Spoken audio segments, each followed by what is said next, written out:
Welcome to the Daily Surrender, a space for real, raw, and vulnerable conversations about what it truly means to live in alignment with God's design. I'm Jennifer Ragazzo, a soul-aligned wellness coach who is far from perfect and still figuring out this whole human experience, just like you. Here we talk about the messy, the beautiful, and everything in between as we learn to let go, trust more, and step into the peace and freedom that's already waiting for us. Let's dive in.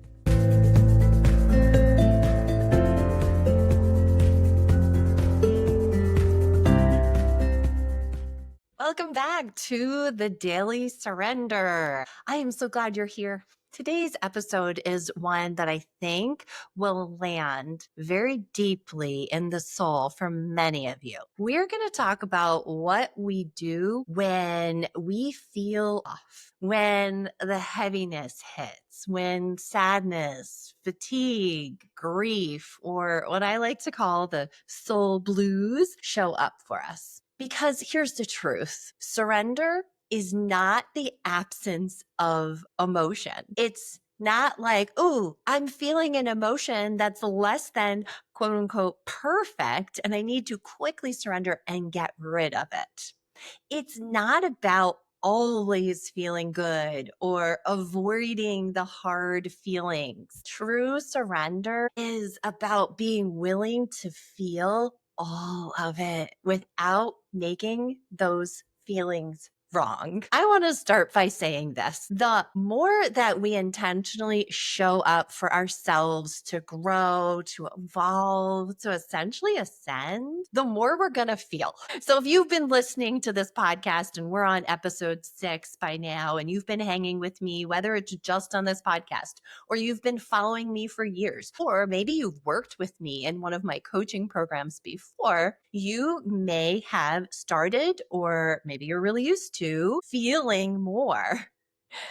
And it can trip some people up. I know it definitely used to trip me up, and we'll talk about that in a little bit. It can surprise us as we're recalibrating the nervous system and aligning more and more with the truth of who we are, that it's not always rainbows and butterflies. It's not always a smooth, straight shot up the mountain. We may notice on this journey moments where we just want to cry for absolutely no reason, or moments when we want to cry for every reason. And there's just so much coming up and out of us. We might feel frustration. We might feel anger or grief just come out of seemingly nowhere.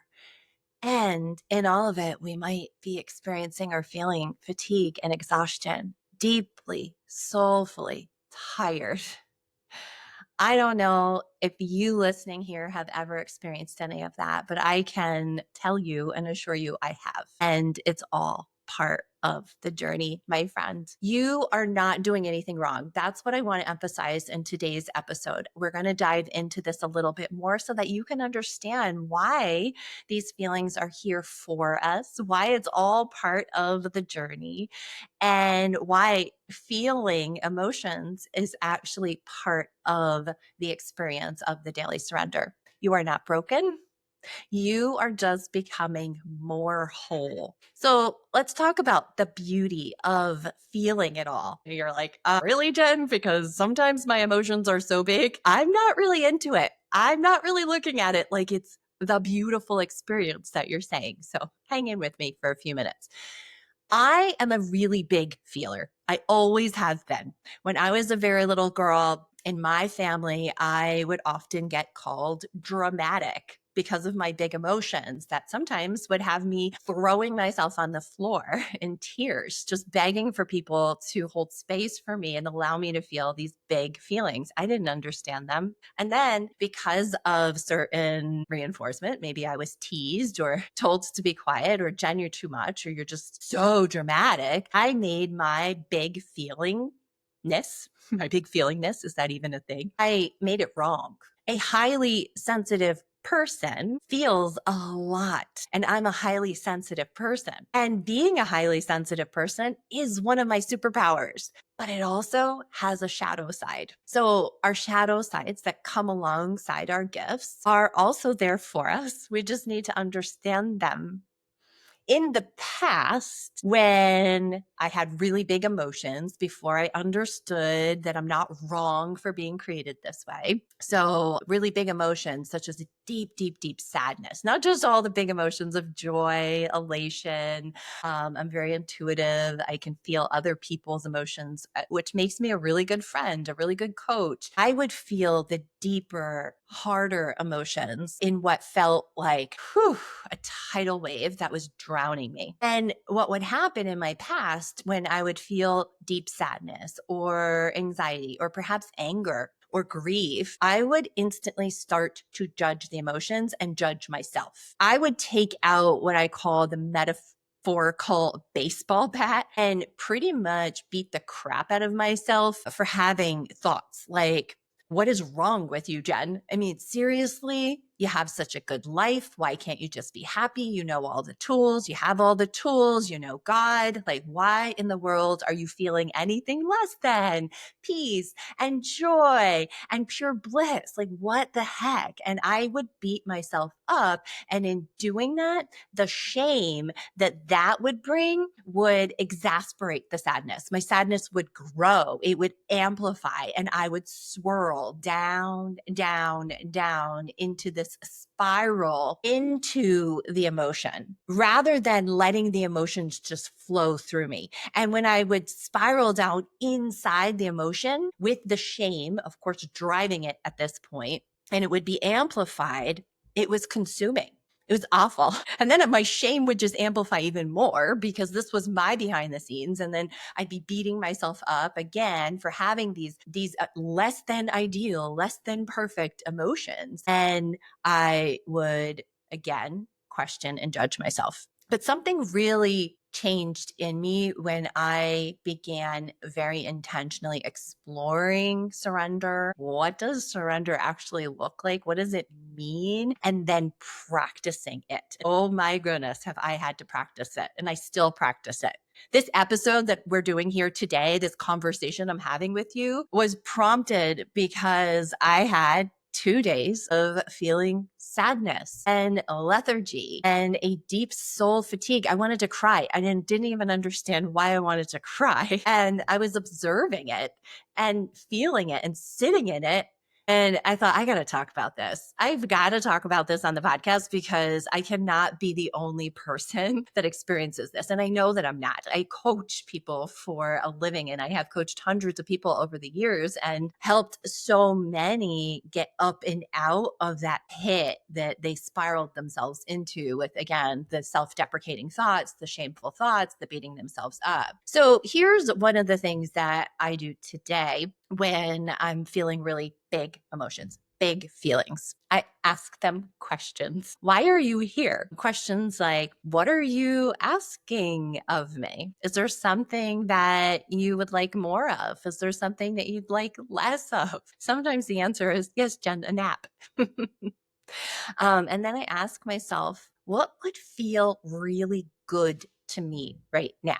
That question right there is a very powerful question for all of us to ask ourselves when we're feeling these things is what would feel really good to me right now? And it can help stop us from feeding into the emotion again and letting it flow. So sometimes, again, the answer is you need a nap, which came up for me when I was exploring when I was feeling sad the last 2 days. I traveled this past week with a girlfriend, a very dear friend of mine who was recovering from a surgery, and I helped her for 5 days. And it was a beautiful experience and so many different tender moments. But I just literally came home tired, like tired and depleted. And here I walk in the door to my own family and my own responsibilities and my own life. And I started to feel sad. And like a little kid, when they get cranky because they're tired, I realized I caught it and I needed a nap. And sometimes it's a long bath and just a good cry. Crying is so helpful in getting our feelings up and out. It helps us somatically release those trapped emotions in the body. Sometimes it's stepping barefoot on the grass, getting my hands into dirt. I love to garden. Gardening is very healing for me, and it helps me to feel like that, just connecting with nature, connecting with God's provision while I'm feeling all these big emotions. Sometimes it's to call one of my soul sisters who just gets it, who gets me, who's not going to judge me and just hold space for me. That's it. Simply hold space. And with many of my friends, my soul sisters, I will say, can you just please hold space for me right now? I don't need much else. I just need someone to witness me and to witness my big emotions right now. Sometimes it's snuggling with my dog or simply letting myself just be. Just be sad. It's okay. Just sit in it, Jen. None of these things here are fixes. This episode is not about me giving you the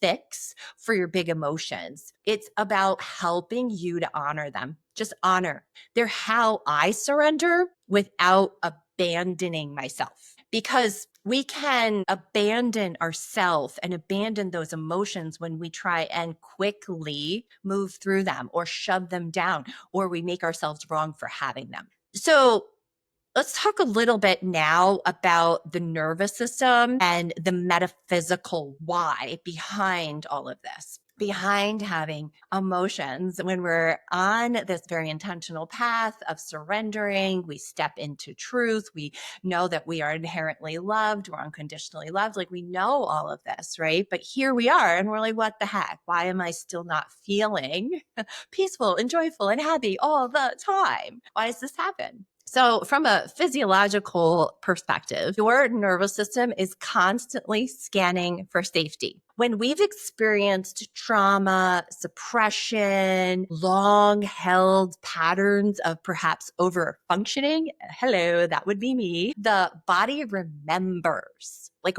really deeply remembers this. So you may be consciously working on stepping into truth, dissolving limiting beliefs. Like me, perhaps you're learning how to not over function and people please everyone else around you, but there's still some memory in the nervous system. Our amygdala, which is our brain's fear center, it works overtime to keep us safe, quote unquote. I'm using air quotes for those of you who are not watching me on YouTube, based on very old programming. So when something new arises, perhaps it's healing, or we've decided to slow down, or we are bringing on a practice of sitting in stillness. We're just sitting in silence and stillness. It can feel very, very unsafe to the nervous system itself. That resistance often will show up for us as sadness, as irritation, even body fatigue. I cannot tell you how many clients I've worked with over the years, women especially, because women are so known for over functioning, having leaky boundaries, being very type A, giving, giving, giving, giving. When we start working together, and perhaps they come here and land on my runway because they've got all sorts of physical symptoms of dis-ease in their body, and they might have gut issues and hormone imbalances, and they're not sleeping, and they're struggling with anxiety. And we're getting underneath all of it. And every client that has worked with me has been invited to slow down. Slow down. I meet them where they are. So if they've never slowed down at all, they get to choose, well, where am I going to start practicing slowing down? Last week's episode, I talked about a client who, one of the things that she's brought on to quiet noise and slow herself down and train her nervous system is to take baths a few times a week without a phone. It's like a thing she's doing. Many of my clients will go for morning walks, and so many will report back that at first it's really hard. All the resistance is showing up for them. They're getting kickback, kickback from their nervous system, essentially. And it doesn't feel good to them, or they'll sit and try and meditate and they can't shut their mind off and they start to feel really anxious. That's very, very common. And I also hear from a lot of the people that I've worked with, and I've experienced this when I went into deeper levels and layers of healing myself over the years, is a deep, deep fatigue. Like, why am I so tired? I'm actually taking better care of myself than I've ever taken care of myself before in my life. I'm feeding my body well. I'm hydrating. I'm supporting myself nutritionally. I'm going for slow morning walks and doing all the things, Jen, and I'm more tired than I ever was before. Okay, that's also part of this process. That's because you're recalibrating and you're not functioning in overdrive all the time, which has our body pumping out this adrenaline. You're actually getting a picture of your true state, and the body is in a state of fatigue because it is part of the purge that is happening. Like, we need to be here. We need deep rest, and it's going to take time. And it's going to take time to rewire and recondition ourselves. And it's not wrong. And you're not wrong. What if those moments of sadness or exhaustion in your body are your body finally releasing years, maybe even decades of stored emotional debris? Think about that. Doesn't that actually help us to see it as being for us instead of making it wrong, instead of pulling out, like I did, the metaphorical baseball bat and beating ourselves up? Like, I don't have time for this. I don't have time to be sad. Why am I sad? I'm doing all the things right. Why am I tired? I can't be tired because I'm busy and I'm healing, damn it. What if it, again, instead, we flipped the script and we said, oh, wow, this needs to be happening right now. This is part of my detoxing. This is part of the emotional purge that's happening right now. And as all of these years of emotions, trapped traumas are being released, as I am showing up and doing things differently, as I'm showing up and really firmly rooting myself in truth, all the things that don't serve me anymore, they're coming up. It's like emotional debris that's coming up. And with it, there could be some grief. There might be some tears. There might be some sadness. There might even be some anxiety. Physically, these emotions are just energy moving through and through the body. There is a song, well, actually an entire album by one of my favorite musical artists, Trevor Hall. He's so deep, and the album is called In and Through.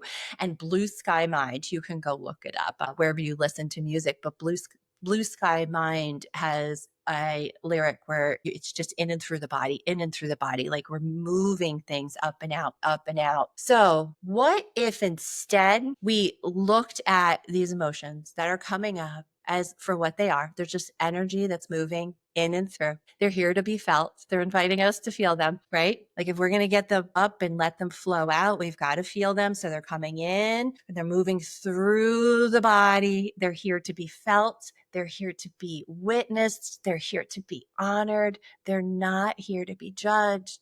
They're not here to be fixed, my friends. We can't rush them. We don't want to force them to go away. God never said we're not going to feel any negative emotions. That's not why we're here. We're here in this earthly experience to grow and evolve. And in all of it, there's things that are so for us. But God did promise us this. He promised us that we would never be alone in the feeling. We're never alone in anything, ever.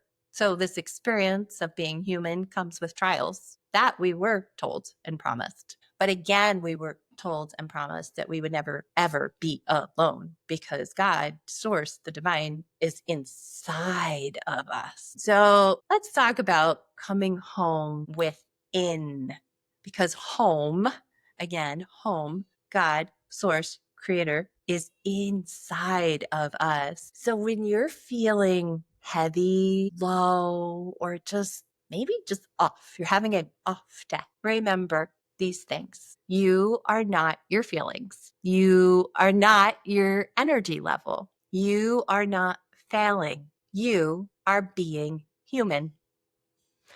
And you're being held right now, even in your lamenting. Actually, not just even in your lamenting, especially in your lamenting. God sees you. Love sees you. And all of this, every tear, every tired moment, every ache in your body, is part of the remembering, the returning, the resurrection of your truest, freest, most divine self. I want to leave you here today with some soul aligned steps to surrender into the feeling. I promised you when I started this podcast that I was going to offer you some succinct steps with every episode. So let's go over a couple of them. Here are a few really gentle practices that I invite you to try on the days when surrender feels really, really hard and your emotions and your feelings are really big. The surrendering is easier on the days where the feelings aren't really big. So we can just acknowledge that. Sometimes it's hard. That's okay. So the first one is pause and ask. Just pause and ask. That's the conversation that I shared at the beginning of this episode that I now have with myself. Why are you here? What are you asking of me today?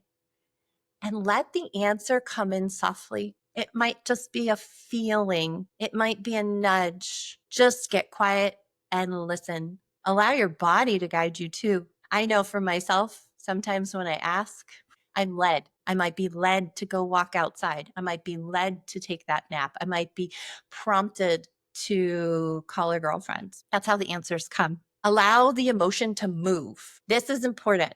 Emotions need to be moved up and out, in and through, somatically getting them up and out of the body. So allowing our emotions to move could look like journaling, right? Cry. There is such a cathartic release after crying. It's very, very, very healing. Our tears wash the windows of our cloudy soul, allowing more light to flow in and out. So if you're feeling like crying, do not hold back those tears. You might feel like screaming. Okay, go scream. Go scream into a pillow. Go into the middle of the forest. They even have these rooms, like places that you can go and throw plates and scream. I kid you not. I forget what they're called right now, but I have friends that have done that before. You can dance it out. Dancing, like put on music that helps you to really, really move your body. Perhaps you're being prompted to go walk in silence. I know for me, walking has been one of the most somatically healing practices of the past 5 years, I should say, of my life. Just walking. There's something about moving forward, literally getting sneakers on and physically moving my body when I'm in a funky place. I will walk and talk to God and cry and scream and say the things until I feel better. But just sitting in it sometimes doesn't work for me. I have to move my body, letting it pass. You want to let those emotions pass through you. Remember, again, the in and through. The third one is choose really loving care. So asking ourselves what would feel good right now. What would feel good? Good is God. Always think of that. I like to distill it down really simply. So God is good. So what would feel really good right now? And then do that thing with gentleness. It's tied into all the other things that we're talking about here, that the answer might come to go for that walk, to take the bath, asking what would feel really good. Affirming the truth is the next one. So speaking truth, and I'm saying truth with a capital T, like I'm created on purpose for a purpose. I am safe. I am loved unconditionally. I am never alone. I am seen. This too is a holy experience. This will pass. This will, like affirm truth, my friends, speaking that into yourself, reminding yourself. It can be very helpful to have truth written on note cards or post-it notes for when you're in a funky place, because we all have funky places. And the last one that I'm going to share with you today is stay connected. Reach out, text someone who gets it. You don't have to do this alone. Sometimes it can be helpful to, if you're really in an acute season of hard or intentional growth, it can be very helpful to even hire somebody with the wisdom and the tools who can hold space for you very lovingly, who can hold the lantern for you to illuminate your path as you move forward. I know for me, that's been invaluable, hiring other people to help me. And obviously that is what I do for a living for other people too. But We might just have a really close girlfriend or confidant or sister or partner that we feel safe connecting with when we're in this place. So, wrapping all of this up, I want to remind you, my friends, that you are a divine soul having a deeply human experience. And sometimes the most sacred thing we can do is to feel it all and trust that none of it is wasted. If today's episode spoke to your soul and you are ready to take the next step towards healing, towards wholeness and alignment, I've created something just for you. I'm really excited about this. It's brand new and it's called the Rooted and Radiant Guide. And it's completely free. Inside of it, I'm going to share 5 powerful soul aligned shifts that can help you to break free from cycles of burnout, dis-ease, and misalignment so you can rise into the vibrant, divinely designed life that you're meant to live. You can download it by clicking on the link in the show notes or just heading over to my website, jenniferragazzo.com. and download the Rooted and Radiant Guide for yourself. If this episode spoke to your soul, would you do me a favor and share it with someone that you love, or leave a review on Apple, Spotify, or YouTube so that others can find this really sacred space too? You can listen to more episodes if you've missed some of them. You can read more on my website or my Substack accounts. I've got 2 of them, all of them again in the show notes here, or click on the link in my bio in Instagram. Until next time, my friends, surrender the struggle, embrace the beauty, and walk in freedom. You are already home.